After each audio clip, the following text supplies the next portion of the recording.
Hello everyone, स्वागत है आप सभी का आपके अपनी यूट्यूब चैनल उन्नत क्लासेस में। आज हम इस वीडियो में रीट के एग्ज़ाम के लिए चाहे लेवल फर्स्ट हो चाहे सेकंड हो, लैंग्वेज फर्स्ट हो या सेकंड हो या फिर आपका सब्जेक्ट अगर हिंदी है तो ये वीडियो आपके लिए बहुत इंपॉर्टेंट होने वाला है। वीडियो को ध्यान से देखिएगा और चैनल के साथ जुड़े रहिएगा। अगर अभी तक चैनल को सब्सक्राइब नहीं किया तो सब्सक्राइब कर लीजिएगा, बेल आइकन को प्रेस करना ना भूलें जिससे कि सबसे पहले नोटिफिकेशन आपको मिल सके।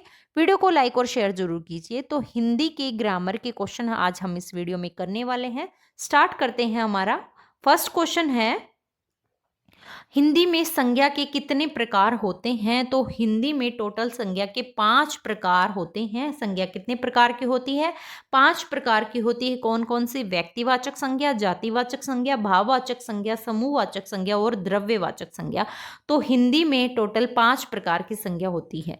अगला क्वेश्चन है, खुशी शब्द किस संज्ञा का प्रकार है? तो खुशी शब्द जो है वो भाववाचक संज्ञा का प्रकार है। खुशी प्रकट होती है, भाव होता है खुशी।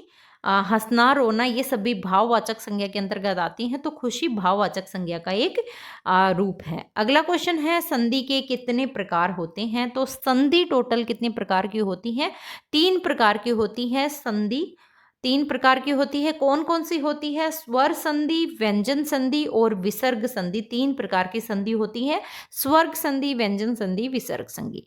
अगला क्वेश्चन है, रामायण शब्द में कौन सी संधि है? तो रामायण शब्द में अगर देखें तो स्वर संधि है। रामायण के अंतर्गत स्वर संधि, राम प्लस अयन रामायण होता है जो स्वर संधि का उदाहरण होता है।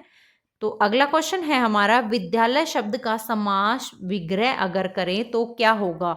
तो विद्यालय शब्द का समास विग्रह विद्या प्लस आलय, ऑप्शन नंबर ए इसका राइट आंसर होगा, विद्या प्लस आलय। विद्यालय का समास विग्रह होगा विद्या, का अर्थ होता है विद्या का आलय यानी स्थान, इसमें भाव प्रकट हो रहा है। तो तत्पुरुष समास का ये उदाहरण है, तत्पुरुष समास इसका आंसर है। अगला क्वेश्चन है, पढ़ाई शब्द में प्रत्यय कौन सा है? तो पढ़ाई शब्द में आई प्रत्यय लगा है। पढ़ाई शब्द में कौन सा प्रत्यय लगा है? आई प्रत्यय लगा है। पढ़ाई शब्द में पठ मूल धातु है और आई इसमें प्रत्यय लगा है, तो पढ़ाई में आई प्रत्यय। अगला है, जो पढ़ेगा वही पास होगा। इस वाक्य में कौन सा वाच्य है? तो जो पढ़ेगा वही पास होगा, इसमें कृत वाच्य का उदाहरण है। ये जो पढ़ेगा वही पास होगा, कृत वाच्य का उदाहरण है। इस वाक्य में कर्ता पर मुख्य बल दिया गया है, मतलब जो पढ़ेगा वही तो फिर पास होगा, तो कर्ता के ऊपर बल देते हैं। वो कौन सा वाच्य होता है? कृत वाच्य का उदाहरण है। अगला क्वेश्चन है, राम गाया गया। तो राम गाया गया, इसमें वाक्य में वाच्य है तो राम के द्वारा गाया गया ना, तो इसमें भी इसमें कौन सा वो होगा? तो इसमें क्रम वाच्य होगा। राम गाया गया तो इसमें क्रम वाच्य का उदाहरण है। ये वाक्य कर्म पर बल दे रहा है, इसलिए कर्म वाच्य का उदाहरण है। अगला क्वेश्चन है, हिंदी के व्याकरण में विलोम शब्द किसे कहते हैं? तो हिंदी व्याकरण में विलोम शब्द अर्थात विपरीत अर्थ देने वाले शब्द ही क्या कहलाते हैं? विलोम शब्द कहलाते हैं। विपरीत अर्थ, जिनका विपरीत अर्थ होता है, विलोम शब्द होते हैं। जैसे दिन का रात हो जाएगा, अंधेरा उजाला, ऐसे विपरीतार्थी शब्द जो होते हैं वो विलोम शब्द होते हैं। अगला क्वेश्चन है, विद्यालय शब्द में कौन सा समास है? तो विद्यालय शब्द में अगर देखें तो तत्पुरुष समास विद्यालय शब्द में है। तत्पुरुष समास यानी कि विद्या का आलय विद्यालय होता है, विद्या का स्थान है, जो तत्पुरुष समास का उदाहरण है। अगला है, हिंदी में धातु कितने प्रकार की होती है? तो हिंदी में टोटल कितनी धातु होती हैं? 3 धातु हिंदी में होती हैं। कौन कौन सी होती हैं 3 धातु? अकर्मक क्रिया, सकर्मक क्रिया और द्विकर्मक क्रिया। तो धातु कितने प्रकार की? 3 प्रकार की होती हैं।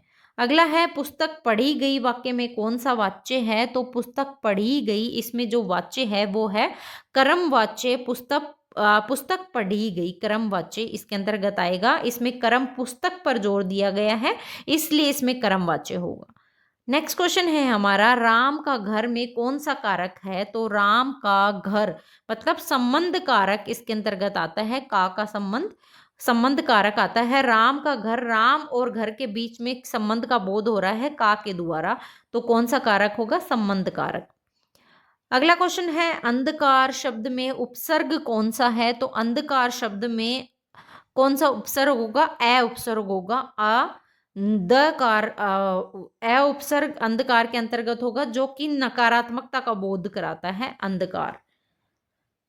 अगला क्वेश्चन है हमारा, हिंदी व्याकरण के जनक कौन माने जाते हैं? तो हिंदी व्याकरण के जनक जो माने जाते हैं वो किशोरी दास जी वाजपेयी हिंदी व्याकरण के जनक माने जाते हैं। नेक्स्ट क्वेश्चन है, किशोरी दास जी वाजपेयी हैं जो आधुनिक हिंदी व्याकरण के जनक माने जाते हैं। तो ये एग्जाम में क्वेश्चन अगर पूछ लिया जाए, आधुनिक हिंदी व्याकरण के जनक कौन? किशोरी दास जी वाजपेयी। नेक्स्ट क्वेश्चन है, सुंदर शब्द का विलोम क्या होगा? तो सुंदर मतलब सुंदर और उसका विलोम होगा बदसूरत, यानी एक चीज सुंदर है और एक चीज गंदी है, तो बदसूरत इसका विलोम शब्द होगा। अगला क्वेश्चन है, अल्पायु शब्द में कौन सा समास है? तो अल्पायु शब्द में कर्मधारय समास का उदाहरण है। अल्पायु कर्मधारय समास इसके अंतर्गत आएगा। कर्मधारय शब्द का समास का उदाहरण है। अल्पायु में विशेषण और संज्ञा का समन्वय है, जो कि किसका उदाहरण है? कर्मधारय समास का उदाहरण है, विशेषण और संज्ञा का समन्वय।